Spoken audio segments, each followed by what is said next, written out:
Dans cette seconde partie du tutoriel, on va s'intéresser à la colonne vertébrale. Donc déjà, juste pour faire un petit rappel du tutoriel précédent, par rapport à la fois dernière, j'ai donc dupliqué cette jambe qui fonctionne de la même manière que l'autre, de même que je n'ai gardé à l'écran que ce qui me sert pour l'animation et rien d'autre, puisque tout ce qu'on avait créé ici, donc tout ce qui va être les chaînes IK et ces petits helpers là, ne nous servent plus, on n'en a pas besoin pour l'anime, on cache tout, c'est beaucoup plus lisible. Donc on va cacher aussi nos jambes, puisque pour l'instant elles ne nous intéressent pas, et on va s'occuper de la colonne vertébrale. Alors pour la colonne vertébrale, il y a plusieurs méthodes, plusieurs écoles et plusieurs adeptes. Il y a certains animateurs qui vont qui vont privilégier les FK, d'autres qui vont être des ayatollahs de l'IK. C'est honnêtement, selon moi, chacun sa méthode. Ça dépend beaucoup du mesh que vous utilisez, de sa complexité, du type d'animation que vous voulez. Basiquement, utilisez ce qu'il vous faut.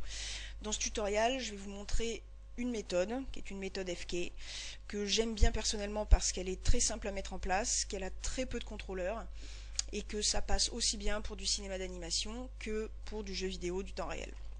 Donc si d'autres méthodes vous intéressent, je vous conseille toujours de vous renseigner. Allez voir sur internet et vous trouverez moult solutions adaptées à vos rigs. Donc ici, on va retourner dans notre bone tool et on va aller créer un bone pour le bassin. C'est très important d'avoir un bassin qui sera séparé de notre colonne vertébrale et également un cou et une tête bien séparés de notre colonne vertébrale. Parce que dans un cycle de marche, dans une animation, quand on bouge de manière générale, tous ces éléments se déplacent indépendamment les uns des autres. Donc ici on crée le bassin un peu orienté vers l'arrière.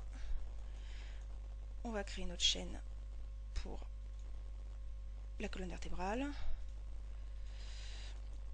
Donc vous pouvez mettre autant de bones que vous voulez. Plus il y a de bones, plus ça va être précis. Mais bon, de manière générale, une colonne vertébrale, ça va être de 3 à 5 ou 6 bones, sauf si vous êtes vraiment dans le cinéma d'anime, que vous avez vraiment des choses très très particulières à faire, vraiment très très détaillées. Mais bon, de manière générale, peu de bones suffisent pour obtenir un bon résultat. Dans le cas présent, on va en utiliser que 4, parce que c'est plus simple déjà pour ma présentation, mais également, de manière générale, vous n'en aurez pas besoin de plus. Si vous vous rendez compte qu'une fois que votre chaîne a été créée, vous avez trop de bones, par exemple, plutôt que de tout refaire, sélectionnez simplement le bone juste avant, disons le bone de base, et vous faites Remove Bone, et il va vous supprimer celui qui est au-dessus, sans vous casser votre chaîne et sans bousiller les orientations. De même, si vous n'en avez pas assez, vous cliquez ici sur Affiner ou Refine, vous cliquez, et il vous créera autant de bones que vous voulez. Il va vous les couper en deux, là où vous cliquez. Donc pour notre exemple, encore une fois, 4, c'est très largement suffisant. Voilà. Donc ici, on va aller aligner la position et pas la rotation de la base de notre colonne vertébrale sur le bassin. On va aller créer le cou. Ici. On va aligner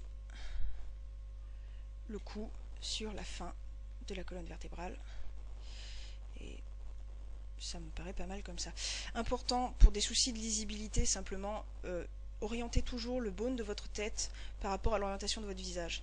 C'est-à-dire que si vous avez un visage qui est orienté vers le bas, par exemple, dans votre pose de skinning, vraiment, vous orientez ce bone vers le bas.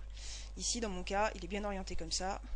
Si je le mets comme ça, je pourrais, mais c'est d'une pas très lisible et c'est pas très pratique. Donc pensez toujours bien à ça pour le bone de la tête. Donc ici, une fois qu'on a tout ça, on va aller s'occuper des contrôleurs qui vont nous permettre de tout faire bouger. Donc j'en ai préparé une petite sélection ici. Donc vous pouvez soit utiliser les classiques point, les helpers, ou vous pouvez utiliser, comme on a fait pour le foot floor, des shapes.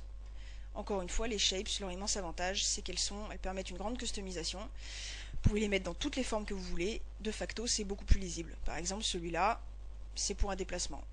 Ici, avec 3 cercles qui reprennent l'orientation des 3 axes. On comprend que c'est pour une rotation, c'est plus lisible. Donc ici je vais utiliser cette shape là que je vais aller aligner en position au niveau du bassin et qui va nous permettre de contrôler tout le haut du corps. On va donc lier le bassin et la base de la colonne vertébrale à cette shape. On va en profiter pour lier notre cou au sommet de la colonne vertébrale. Et ici, si vous déplacez, si vous déplacez, ah oui, forcément, il faut quitter le bon edit mode, sinon ça marche moyennement. Si vous déplacez, tout va bien bouger ensemble.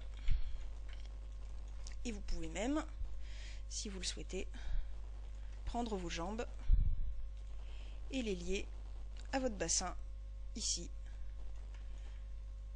Et ainsi, on a bien tout qui bouge avec, mais également ici qui tourne.